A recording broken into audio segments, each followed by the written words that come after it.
What's up, brilliant minds? Welcome to Mind Loom Labs, the channel where we don't just learn, we grow our minds.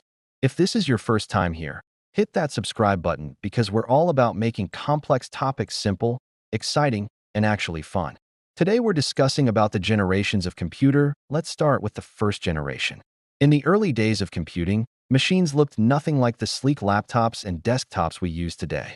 A single computer could take up an entire room, filled with giant cabinets, tangled wires, and loud cooling fans.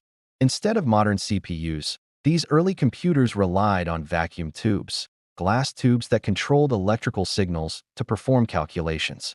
And you didn't just need a few of them, you needed thousands. Because of this, first-generation computers were extremely large, consumed massive amounts of electricity, and produced so much heat that maintaining them was a full-time job.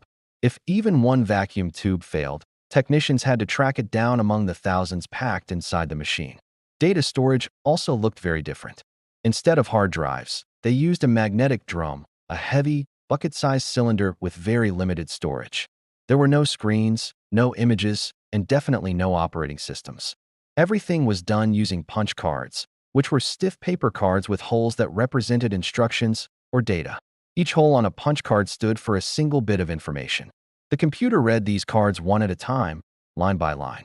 Because the technology was still very basic, first-generation computers were mainly used for scientific calculations, military research, and processing government data.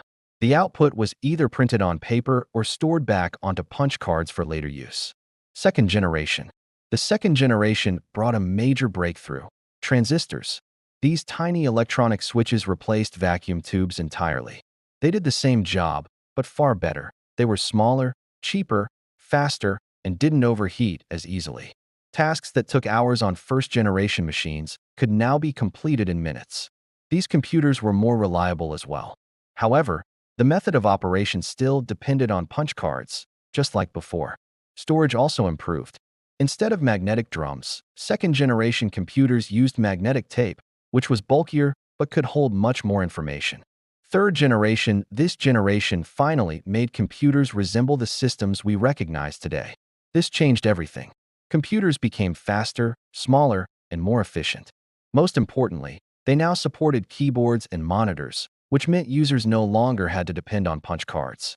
Operating systems like Unix and the IBM 360 OS also emerged, although interfaces were still text-based. Another major upgrade was the arrival of the floppy disk, which quickly became the preferred portable storage option. Fourth generation, then came the microprocessor, a single chip powerful enough to replace entire circuits from earlier machines. With this innovation, all essential computer parts could fit inside one compact box, giving birth to the desktop computer. For the first time, users interacted with computers through a graphical user interface, GUI. Instead of typing commands, people could click icons, use a mouse, and drag or drop files. Software also expanded. You could browse the early internet, run drawing programs, and play simple games. Storage shifted again, with CDs and hard drives gradually replacing floppy disks. CDs were used to install software, listen to music, or watch movies, while hard drives became the main space for storing personal files. Fifth generation. The fifth generation is less about physical machines and more about what computers can do. Instead of focusing only on speed and size, this era is all about intelligence. Artificial intelligence now powers everything, from graphics cards that use AI to enhance visuals and enable features like ray tracing, to self-driving cars that make real-time decisions on the road. Voice assistants such as Alexa and Google Assistant rely on AI to respond to commands and connect with smart home devices. We've even reached the stage where AI can generate realistic voices, videos, and faces, creating content of people saying or doing things they never actually did. Thank you for learning with Mindloom Labs today. If this video helped you understand tech better, please like and subscribe to support the channel. Remember, the future is digital, and you're already part of it. See you in our next lesson.